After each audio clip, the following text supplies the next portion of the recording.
Yeah, we back from my couch to your house. You know what I'm saying? Olympic sixes on y'all tonight. You know what I'm talking about? Feel me? My prediction was right for that college football playoff game, Notre Dame versus Penn State. Notre Dame pulled it out at the end with a late field goal, 8 seconds left, and it was typical close game, great game, a lot of big plays, big performances. Penn State actually held their own, looked like they was gonna get the win. Late interception allowed Notre Dame to drive down, get in position, kick a late field goal. Like I said, 8 seconds left, win the game. And then I want to preview this next game tomorrow night. Well, it's gonna be tomorrow when I upload this show. So it'll be later on today, but it's nighttime. It's still the night. The game just went off. Like I said, Notre Dame will be playing for the championship. Marcus Freeman, great job, head coach. Black head coach playing for the championship. But I also want to touch back on those NBA ratings and the differences. You see the TS, QC repping the city. You know what I'm saying? Queen City. You know what I'm saying? Check the patch. Check the patch. Check the title on the patch. You know what I'm saying? Yeah, match with the Olympic sixes. You know what I'm saying? Little slight. You know what I'm saying? Slight something. 27-24 Notre Dame tonight. I was just doing my homework on Texas and Ohio State. The game is in Dallas. It's the Cotton Bowl. They playing in the Cotton Bowl. Is the game the AT&T Dr. Pepper Cotton Bowl, something like that. But it's in the Cowboys' home stadium in Dallas. It's not in the actual Cotton Bowl, which is also at the State Fair in Dallas. The Cowboys play in Arlington, but the actual Cotton Bowl is at the State Fair in Dallas. So they playing in Texas, so that give Texas a big advantage. Even though you know Ohio State, they'll travel well. They one of the blue blood college football programs, so they'll travel well. Two of the best teams all season. I think both of them been number one at some point this year. And I was just looking over their games. Ohio State been really, really dominant. They lost that 1-point game to Oregon, and then they lost to Michigan by 3. That's like 4 points, and they could be undefeated. So neither team is their conference's champion. So that's kind of odd to me right there too.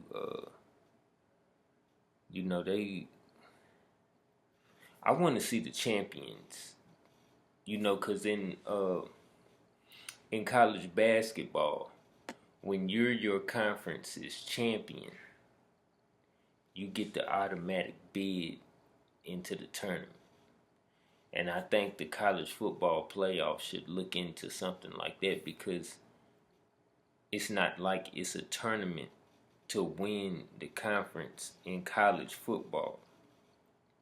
You have to have the best record in the conference, or one of the 2 best records in the conference, to be in the conference championship game in the first place. And then you have to win the game to be the conference champion. So if you're the conference champion, like you the Big Ten conference champion, and you didn't make it into the playoff, or like, I think all of the conference champions actually did make it. But because Georgia made it and they lost to Notre Dame. Clemson made it and they lost to Texas. But Ohio State didn't play for their conference's championship. And so it was, I think it was Indiana versus, I forget who Indiana played, but I do believe Indiana won the conference championship. And they was in it too. And they lost already too. But I'm just saying, like, you get the at-large teams because it's only like 5 power conferences anyway. But conference champions automatically, that should be an automatic because it's different.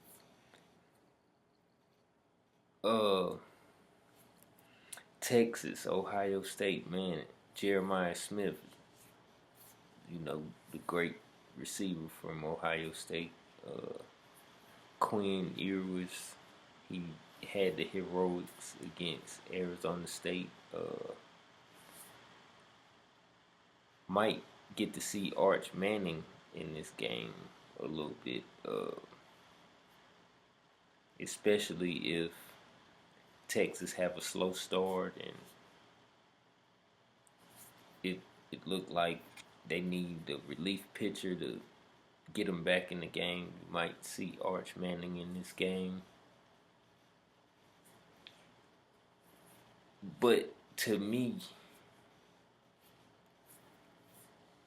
it's hard to pick against Texas in Texas against a team that's not used to playing in Texas. If this was Oklahoma with a great team coming to play in the Cotton Bowl, it would be different. If it was Nebraska, if it was Texas A&M or Texas Tech or any of those teams that play Texas on a regular basis in Texas, I would give, like, Ohio State is a 6-point favorite. I think they're giving them too many points. While I do think they might have a slightly better team, you got to think most of the season Texas was number 1. They only 2 losses. They lost to Georgia. They lost by 2 touchdowns the first time, 30-15. It wasn't that close. They scored late, got a 2-point conversion. It was really like 30-0, 30-7 most of the game. So they really got beat down that first time, but then the second time it was a really, really, really close game. They lost by 3, and so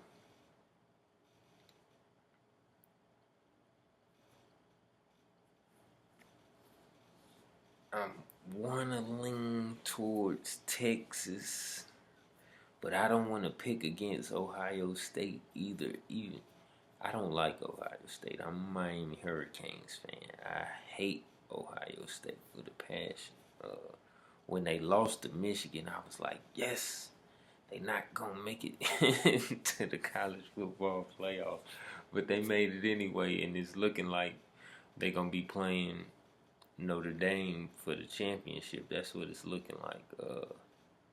Because I just don't know if Texas can match them blow for blow. They've been looking real good in this playoff. Like, them making it into the playoff gave them that second life. And I feel like that they want to take full advantage, and they have all the requisite pieces to take full advantage and come out on top and really win the championship. They very well may be the best team out there. Like, they lost at Oregon, who after Texas lost, they've been number 1 ever since. No losses. They was undefeated, and Ohio State beat them by 20. And I thought that Oregon would win against them again because Ohio State, even though they beat Tennessee, I just felt like that loss to Michigan had took the wind out of their sails, but just them still making it to the playoff, I think that just gave them new life, and they like, yo, we could still win, we could still be the champions, and anytime you got a chance to be the champion, that should be all the motivation that you need to get out there and play your absolute best game, and that's what they've been playing so far in the college football playoffs. They've been looking like the best team out of all the teams that's done played so far. In Texas, uh, they had a back and forth game against Clemson before they finally pulled away. Clemson looked like they was about to tie the game, and then Texas, I think they forced a turnover and went back up 2 scores again. I think Clemson was on the way to tie it at 24, and then Texas got the turnover, scored again, and made it 31-17. And then they scored again and made it 38-17, and then Clemson finally scored again at the end. But it would have been interesting if Clemson had went down and scored and tied the game, how it would have played out after that. And then they was about to lose. They was down to their last gasp before they scored on 4th and 13 against Arizona State. So even though I don't think they're going to lose by a touchdown just because the game is in Texas, I think Ohio State will come out on top, something like 31-28, 31-27, something like that. I think Texas will play really well. I think it'll be a high-scoring game. These teams don't play often, so it's not like you're going up against an in-conference team, a team you play every season, a team that know your plays and know your tendencies like that. They got a short turnaround, the game right next week, and so not next Monday, but the Monday after that. So that's not a lot of time to prepare for a team that you haven't played in years, and even the last time that they played, all the coaching staffs and personnel is different. So, I'm picking Ohio State to end up playing Notre Dame for the championship in a close win over Texas in Texas. Even though, man, that's hard to do, but this Ohio State team, they really good, and I don't think that Texas quite got what it takes to take them out, and I don't think Notre Dame does either. I think as much as it pains me to say this, I think that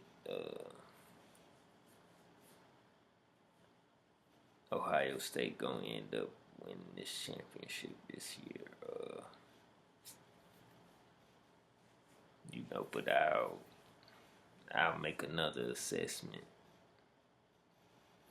after they play Texas. Hopefully Texas win. I'm just keep it hot. I can't stand Ohio. Man, I hate them. I never liked them, even before they beat Miami in the championship. But I never liked them. The only players I like from Ohio State is like Antoine Winfield, Sean Springs. They had good corners back in the day. Dante Whitner used to play for the 49ers. Nate Clements used to play for the 49ers too. They always had good corners. So I watched their cornerback play. Never liked David Boston. I like Joey Galloway. I never liked Terry Glenn. None of them dudes, man. I thought Eddie George was good, but I didn't particularly like him. I just never liked Ohio State. None. Like from the earliest days of me watching college football, I never liked them. I always been a Miami fan, so it really wasn't no point in not liking them. I don't know, their uniforms look stupid. I didn't like the little stickers on the helmet, nothing. Everything about them, I couldn't stand. Uh, but back to, I am picking them to win though, like because me picking teams to win, it don't got nothing to do with who I like or who I prefer over the next team. It's who got the best team, and it's really about who gonna win the matchup. When you're talking about football, it's about who gonna win the matchups in the trenches, and I just think that Ohio State team is a complete team. They not lacking on either side of the ball in the trenches, and especially like that make all the difference when you got the guys up front and at the skill position. It's really nothing that can stop you from winning. And now back to, I left some stuff out when I was talking about the ratings for the NBA. So they making a big deal about the ratings for the NBA, but let me set the table a little bit different. The NBA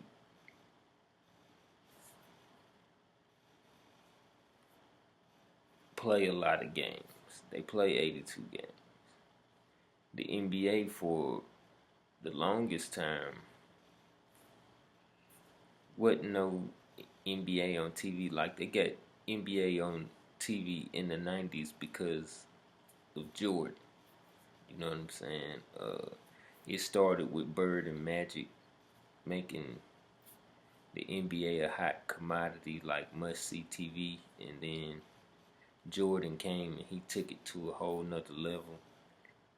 And so after Jordan came, like, because Jordan was so marketable, they always been looking for, okay, who gonna be that next really, really marketable star? And that's where you see guys coming.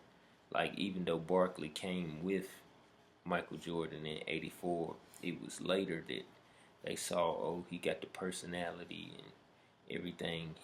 He's marketable, and so they marketed Barkley, and then Shaq came. He was marketable. Larry Johnson came. He was marketable, and so that's what they did. Like, and then you had other great players.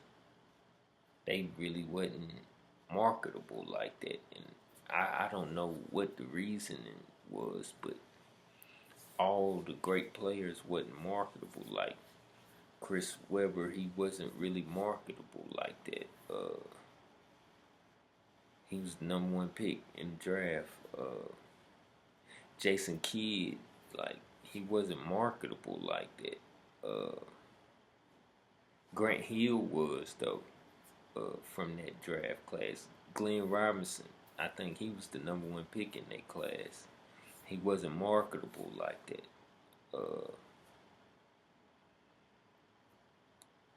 It's other guys like Jerry Stackhouse. He was a high flyer coming out of North Carolina and all of that. He wasn't marketable like that. And so, Jordan retired in '93.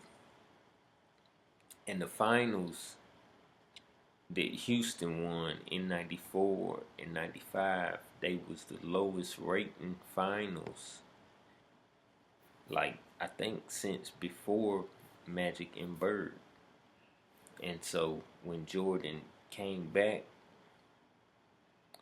in 96, 97, 98, those were the most watched finals in history up until that point. And so then he leave. The NBA had a lockout in '99, and the Knicks and the Spurs make it to the finals. And I think those were very low-rated finals. Even though it's New York, you know how they be all of this big market teams and this and that and the third. Those finals they didn't hit that well. I think mainly because a lot of people didn't like New York. They had Spreewell, and he had got in trouble. Like he choked PJ Carlissimo, the coach for the Golden State Warriors. They released him, and then he ended up signing with the Knicks, and they made it to the final, all the way to the finals as an 8th seed too. And I think that turned, young black athlete choking an older white man. I think that turned a lot of people off. So then they come back, and the next 3 finals is Kobe and Shaq, and each opponent that the Lakers faced in the finals was worse and worse and worse. Like, they played a team that had been knocking on the door to the finals, Indiana, that first year. Like, Indiana lost the Eastern Conference Finals in '94, in '95, and '98. And then they and '99. And then they finally made it to the finals in 2000.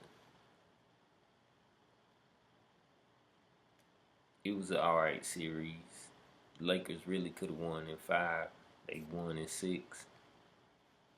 The next year they played the Sixers. They won in 5.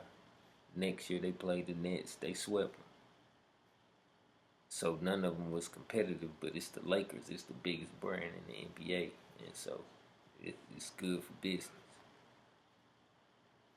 Then the Spurs was back against that same Nets team. They won in 6 games. I remember those finals not really being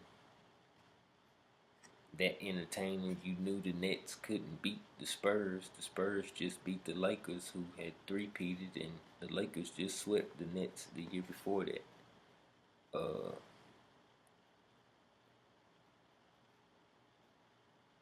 Then you had the Lakers back in the finals, losing to the Pistons, Spurs, Heat.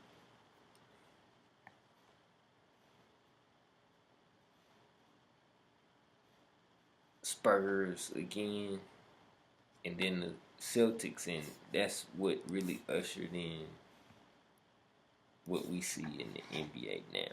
Like, that Celtics team going and winning the championship. I think that because they're like the Lakers are the marquee franchise, that they said, look, we just gonna keep our marquee guys with the marquee teams, and that's who gonna be playing for the championship. But then it's 25 other NBA teams.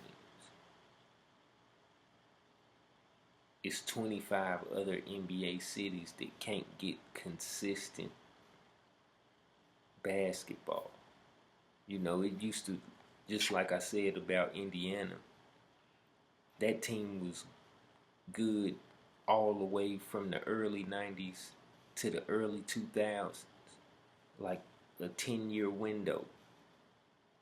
Even in 2005, when the Malice in the Palace happened, they still had Reggie Miller, and they was a championship contender.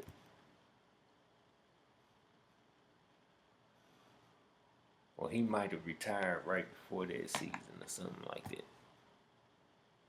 Or he was just coming off the bench or something like that. Or that was his last season or something. I think that might have been his last year. But they were still a contender even then. Like, they had, the year before that, in '04, when Detroit won the championship, the Pacers had the best record in the NBA. They had a better record than the Lakers, and they had a better record than the Timberwolves, because Garnett was the MVP that year, and they won 58 games in Minnesota. But the Pacers won 61, and the next year they got Steven Jackson, and they was even better. They lost the Eastern Conference Finals to the Pistons. I'm saying all this to say, like, the NBA really was only that top rated like that with Jordan, and then Kobe.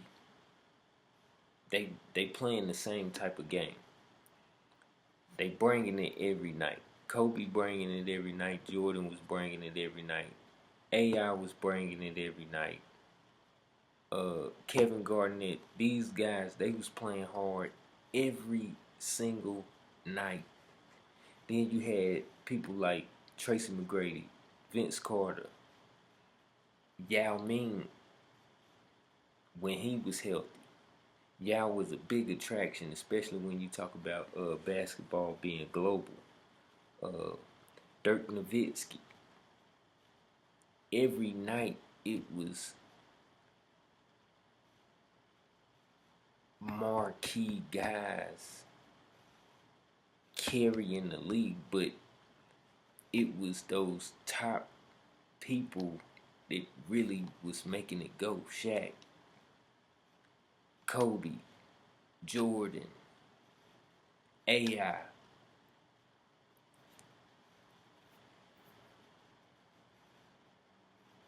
The NBA's guys that's like that, they in their late 30s now. And they didn't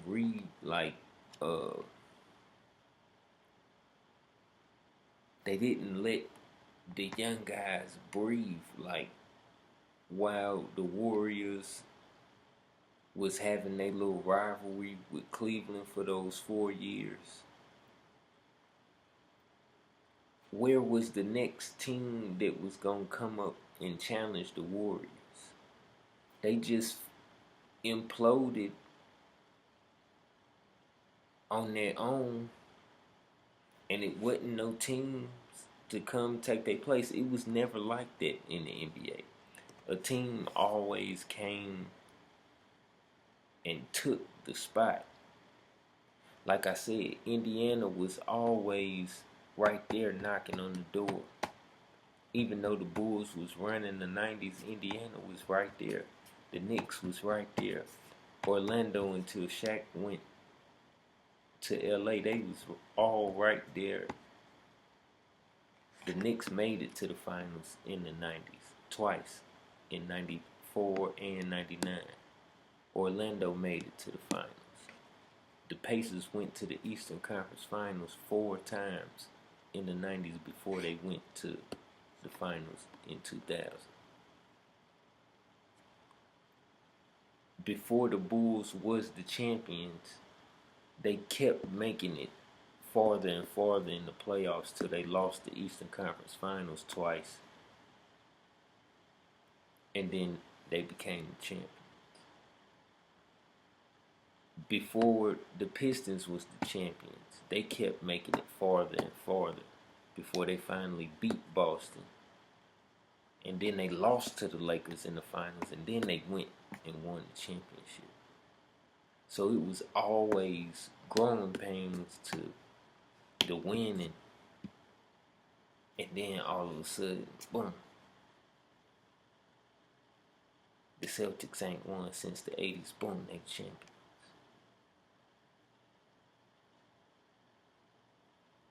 Boom, the Heat ain't never won, and now they a microwave dynasty. You know what I'm saying? Like, and so, even though the Warriors built their team organically, they just popped up on the scene. Nobody was expecting them to come, and now they the best team since the Bulls. And like I said, it happened organically. I thought that they could have won even if they kept Mark Jackson as the coach.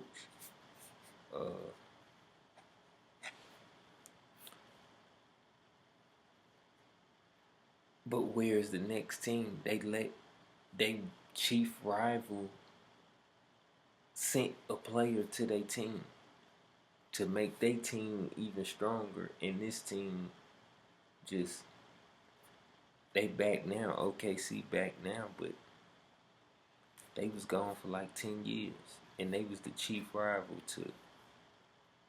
That's like Jordan or Pippen going to the Pistons before the Bulls could ever come through and win the championship. You used to not see that type of stuff in the sport, like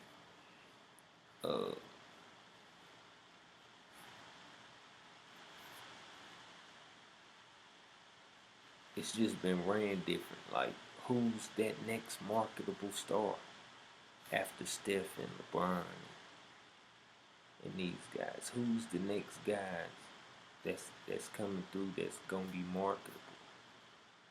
You know what I'm saying? Like, I'm talking about like corporate sponsors is gonna get behind, not just shoe companies. I'm not, you know what I'm saying? Because shoes is fashion, and like the sneaker game is like it's real crazy right now. So that don't have nothing to do with like you being a spokesman for like Coca-Cola or Gillette and Right Guard and stuff like that, like Charles Barkley used to do, and Hanes commercials like Michael Jordan used to do, and McDonald's commercials, and all of this stuff, Sprite. And I saw Ant. He had the Sprite commercial like with Grant Hill and all of that. Yeah, Ant. He might be day one that they could go to. You know what I'm saying? But they need more. You know what I'm saying? They need more guys that they can put on the forefront. Like, they had that great game last night between Cleveland and OKC, and it ended up being a great game. Teams combined for more than 250 points. Cleveland home team won. They 32-4. OKC still 30-6. They still a great team. But the build up is not the same. Like, those two teams were playoff teams already. They only gonna play twice in the season. Both of those games supposed to be on national TV. And that's what I mean. That's why the ratings not what they ought to be, because the NBA not advertising the games that need to be seen. And I left that part out yesterday, and I didn't really touch on like the Michael Jordan effect that he had on the league, and how when he retired in the mid-90s, the ratings dropped. When he retired in 1999, the ratings dropped. The Lakers not really being a threat is really a problem. The Knicks being back good is a great thing, but the brand of basketball is a problem too. The brand of basketball that they play in the NBA right now is a problem, and they need to get back to.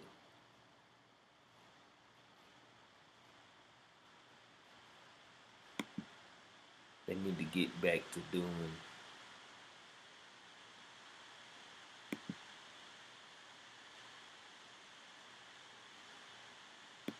what they used to do back in the day. You know what I'm saying? But that's my show for tonight. I'll be back tomorrow with the playoff preview. You know what I'm saying? This from my couch to your house. I'm up and I'm out. I'll let y'all.